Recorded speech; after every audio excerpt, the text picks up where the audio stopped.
Bonjour à tous, bienvenue dans cette nouvelle vidéo sur ma chaîne YouTube et on se retrouve aujourd'hui pour faire une vidéo un petit peu média mais qui n'a rien à voir avec la télévision pour une rare fois, même si vous allez voir ça a quand même un lien de près ou de loin. Je vous ai dit que j'aimerais bien un peu sur la chaîne de temps en temps vous faire des petites actus médias sur la chaîne parce que je pense que ça peut être quelque chose qui est recherché sur ma chaîne. En tout cas, la dernière vidéo sur Denis vous a plu, la vidéo sur Secret Story vous a également plu. Et là aujourd'hui on va parler d'autre chose, d'une actu média qui est pour moi d'une importance capitale.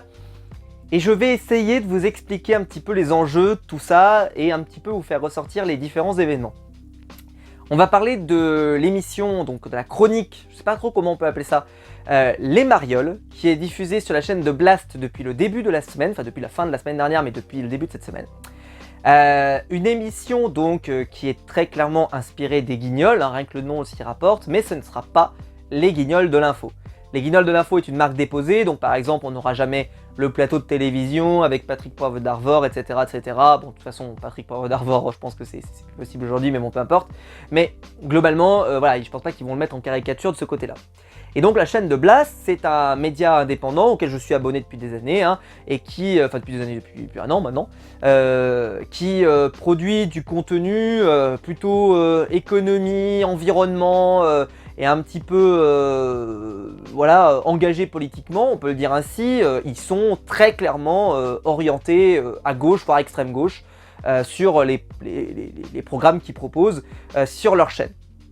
C'est donc un média indépendant parce qu'il n'est pas financé par un grand groupe, il est financé par les abonnés. Ceci étant, les abonnés qui financent sont conscients que c'est une... En tout cas, je l'espère qu'ils en sont conscients, et même les gens qui tomberaient par hasard, que c'est évidemment un média qui n'est pas neutre. On se reproche souvent une forme d'absence de neutralité, parfois chez BFM TV, chez CNews notamment, qui a été reproché. Ce manque de neutralité devrait être également reproché évidemment à Blast, parce que ils ont pris position très clairement pour être dans une sorte d'anti, vraiment très à gauche, et anti le pouvoir, anti la droite, anti la République en marche, anti Emmanuel Macron, et ça est très favorable à des mouvements comme Jean-Luc Mélenchon, etc. Comme la France Insoumise et autres. Ça s'est vu notamment avec le licenciement de Serge sur la chaîne, qui, moi j'aimais beaucoup ses chroniques, je le suis d'ailleurs sur sa nouvelle chaîne, où il avait essayé de faire une chronique sur la France Insoumise, et il a été licencié pour avoir essayé de faire cette chronique. Je rappelle que voilà, normalement ça ne devrait pas arriver hein, sur un média qui te dit que l'important c'est la liberté d'expression. Et donc voilà, là je vous ai dit un petit peu tout ce que je pensais du Média Blast, et pour autant je le regarde moi. Je le regarde, mais je le regarde avec toutes les réserves que je peux y avoir. C'est-à-dire que quand je regarde une émission, je sais que c'est une forme de propagande d'une certaine manière. Et alors, souvent des gens d'ailleurs estiment le mot propagande comme chose de négatif. La propagande par exemple pour la sécurité routière est une bonne propagande. Elle vous dit voilà, faites attention quand vous revenez le 31 et que vous n'êtes pas forcément en état de conduire, faites attention. Faites attention à quand vous ouvrez votre portière à pas tuer quelqu'un, etc., etc. Faites attention à ne pas trop consommer d'alcool. Voilà, ça c'est de la propagande également, hein, c'est de la publicité mais c'est de la propagande. Sauf qu'elle peut être positive ou elle peut être négative. Et là, c'est même pas une question de ce qu'elle est positive ou négative. Je vous demanderai pas de savoir à quoi vous voulez voter ou quoi que ce soit, c'est pas du tout le cas. Juste voilà, qu'il faut le savoir. Évidemment, c'est une chaîne qui a un motif politique assez fort. Et donc ils sont arrivés avec la proposition Les Marioles. Et j'ai beaucoup écouté donc les différentes vidéos qu'ils ont fait pour expliquer le concept. Donc le concept, c'est de dire qu'en gros, on manque de déconne en Macronie et qu'il serait temps un petit peu de remettre un petit peu de la caricature politique dans le domaine et voilà, de faire réagir pas mal. Et je trouve qu'ils ont raison, là-dessus il n'y a pas de doute. Les Guignols, ils ont été sacrifiés sur l'autel de Vincent Bolloré, ça il n'y a pas de doute. Moi j'adore les Guignols, et pour autant je les trouvais vraiment pas drôles les dernières années. Je suis désolé, mais moi les Guignols, j'ai pas envie de les voir caricaturer Nabila ou je ne sais quelle autre star de télé-réalité ou quelle star des médias. Ils faisaient Kim Kardashian aussi, des choses comme ça. C'est pas ça qu'on... Enfin, en tout cas je trouve que c'est pas ça la mission des Guignols. C'est vraiment la politique, c'est vraiment les enjeux de société, c'est là-dessus qu'on les attend. Et je pense que Blast là-dessus, ils ont un coup à jouer parce que c'est clairement là-dessus qu'ils ont misé leur chaîne. Ceci étant, n'oubliez pas ce que je vous ai dit, c'est évidemment un programme qui sera engagé, et qui sera, je pense, pas du tout neutre, j'y crois pas du tout. Je pense que ce sera un programme qui sera très à gauche, voire même plus qu'à gauche. Ce qui fait qu'il faut s'attendre, d'une certaine manière, à que Macron ramasse beaucoup, il y a de la matière évidemment, hein, mais que ça soit beaucoup concentré autour du gouvernement. Et j'ai vu qu'ils ont fait donc le deuxième épisode sur Vincent Bolloré, très bon choix d'ailleurs. Et qu'on risque malheureusement de ne pas avoir beaucoup de personnalités de gauche ou d'extrême gauche. Ce qui est regrettable d'ailleurs, parce que très clairement ils sont loin, très loin d'être irréprochables. Et moi, je vais vous donner mon avis. J'ai vu donc les deux premiers épisodes, celui avec Macron et celui avec Bolloré. Déjà j'ai vu celui avec Macron, le tout premier. Je l'ai trouvé absolument raté, il n'était pas drôle. Mais il n'était pas drôle pas parce qu'ils ont raté des vannes, parce qu'il n'y en avait pas en fait. Il n'y avait pas de vannes. C'est-à-dire qu'il arrive, il est dans une cathédrale et il se passe rien, il n'y a pas de punchline, il n'y a pas de vanne. Tu ne ris pas en fait, tu peux même pas essayer de rire en se disant tiens on va le tourner en dérision, ça ne marche pas. Ça fonctionne pas, c'est extrêmement plat, c'est pas écrit pour faire réagir, c'est pas écrit pour provoquer une réaction chez les spectateurs. Et donc l'épisode était très court en plus, il se termine pas vraiment. Et j'étais hyper déçu quand je l'ai vu et j'ai dit ah ouais c'est ça les marioles. J'ai été hyper déçu, je me suis dit ah ouais ça veut dire que bah, globalement si c'est ça dont la Macronie devrait avoir peur, très clairement il n'y a pas de raison d'avoir peur, c'est pas du tout assez punchy pour avoir un impact. Et puis arrive le deuxième épisode. Le deuxième épisode, c'était Vincent Bolloré qui était donc toujours dans cette cathédrale, la cathédrale Notre-Dame, et il était en train de faire une confession à plusieurs prêtres qui venaient, ou voilà, pour confesser un petit peu tout ce qu'il a fait de mal divers et variés. Et là, honnêtement, bah, vous le voyez avec mon sourire, j'ai trouvé l'épisode vachement mieux, bien mieux écrit.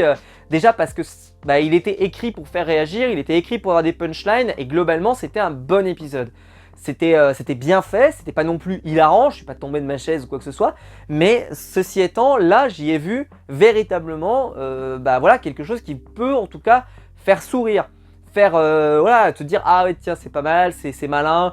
En plus voilà, cette façon de faire venir les prêtres les uns après les autres alors qu'il les virait les plus ou moins les uns après les autres, j'ai trouvé que c'était bien fait, que c'était plutôt cool, et franchement voilà, c'était un très bon épisode, et donc ça m'a un peu réconforté, on verra pour la suite.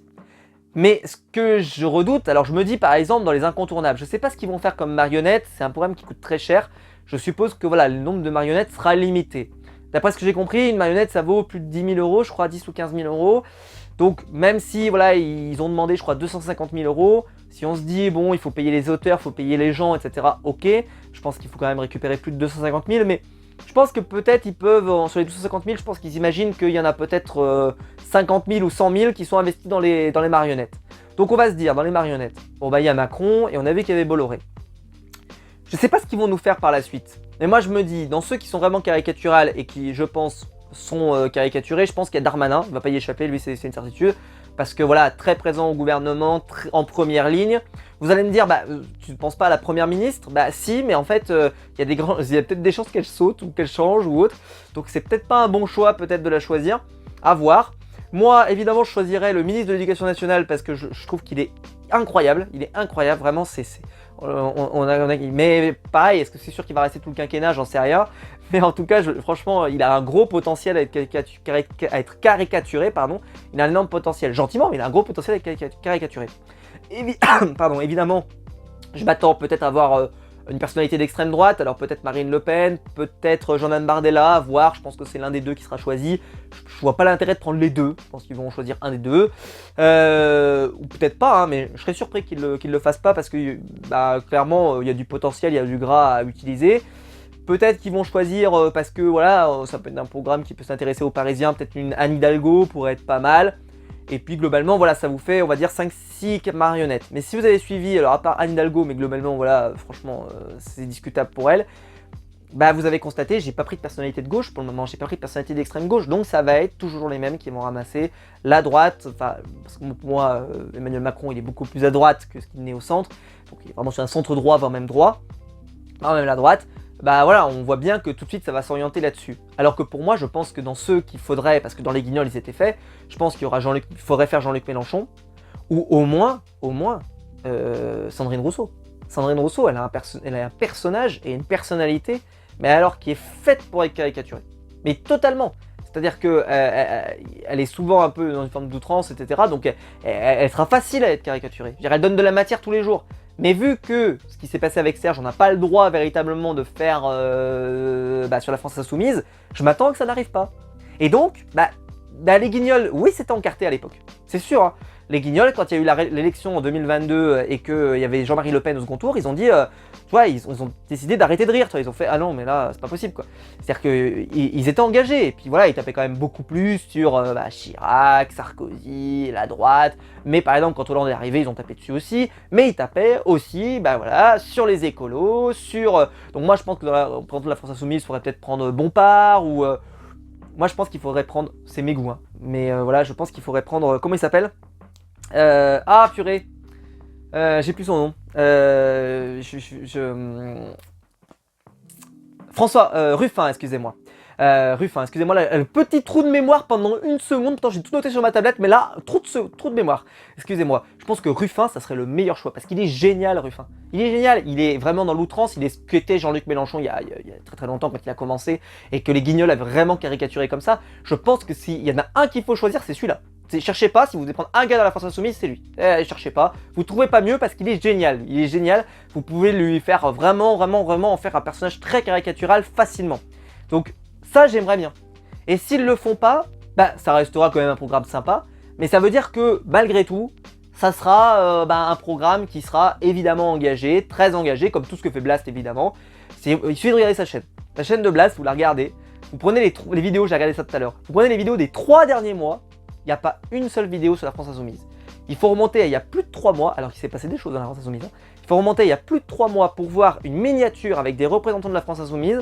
Et c'est Clémentine Autain qui était dessus. Et cette miniature-là, c'est une miniature qui dit l'opposition démarre vraiment. C'était au moment, je pense, de la rentrée, à peu près vers octobre, dans lequel il y avait l'opposition à l'Assemblée qui redémarrait. Je pense que c'est ça qui est important. Et voilà, et depuis, il s'est rien passé depuis, je suppose, hein, évidemment, rien à dire. Donc c'est pour dire voilà que faut quand même se méfier, ça sera obligatoirement engagé, c'est une certitude. Mais moi personnellement je suis assez enthousiaste par ce programme parce que moi j'ai toujours adoré les Guignols, même si c'est plus les Guignols sur cette format-là.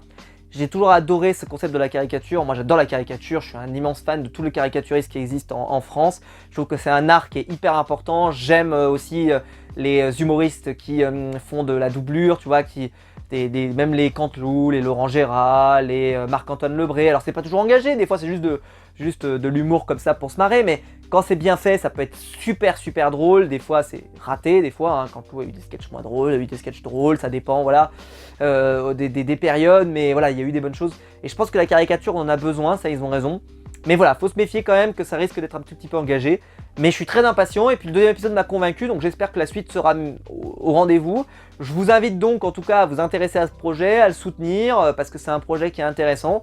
Et j'espère pour eux qu'ils vont réussir à lever les fonds dont ils ont besoin, que ça va être un programme qui va être durable et que ça va être un bon programme pour leur chaîne, parce que je pense que c'est un programme qui est complémentaire, même si je vais regretter évidemment le côté partial du programme. Mais bon, c'est comme ça, on peut pas tout avoir, mais c'est vrai que voilà, sachez-le quand même que si vous le regardez et que si vous regardez cette chaîne, vous êtes quand même sur une chaîne qui est beaucoup plus encartée à gauche que le reste, donc il faut se méfier un petit peu de ce qui va en ressortir, mais j'aimerais bien voilà je pense que voilà, Ruffin et Rousseau, ça serait quand même génial. Ça serait quand même génial et je trouverais dommage de ne pas le faire juste pour une position idéologique, de dire on ne peut pas se moquer de la France Insoumise. En fait, si la moquerie, on peut se moquer d'Emmanuel Macron, on devrait pouvoir se moquer de n'importe lequel. En fait, c'est ça la vraie liberté d'expression. C'est pas on tape sur le pouvoir, c'est pas ça la liberté d'expression. La liberté d'expression, c'est on tape sur tout le monde. C'est ça la vérité. Et j'espère qu'ils le savent, parce que ce serait dommage de ne pas le savoir. Voilà. J'espère que la vidéo vous aura plu. Dites-moi si ça m'intéresse beaucoup d'ailleurs. Est-ce que vous avez vu le premier épisode des Marioles, les 2 premiers épisodes? Peut-être que le 3e, au moment où je sortirai cette vidéo, sera sorti. Dites-moi si vous les avez vus, qu'est-ce que vous en avez pensé, si ça vous a plu, si ça vous a pas plu, voilà, et dites-moi ce que vous pensez du projet en tout cas, si vous aimiez les Guignols aussi à l'époque, ça m'intéresse. Si la vidéo vous a plu, vous pouvez la liker, vous pouvez vous abonner, vous pouvez la partager sur les réseaux sociaux, il y a le bouton rejoindre ici, juste en dessous, pour devenir membre soutien, et je vous en remercie, mais globalement, allez plutôt donner au projet les Marioles, je trouve que votre argent sera mieux dépensé. J'espère que la vidéo vous aura plu, on se retrouve très vite pour une nouvelle vidéo, ciao.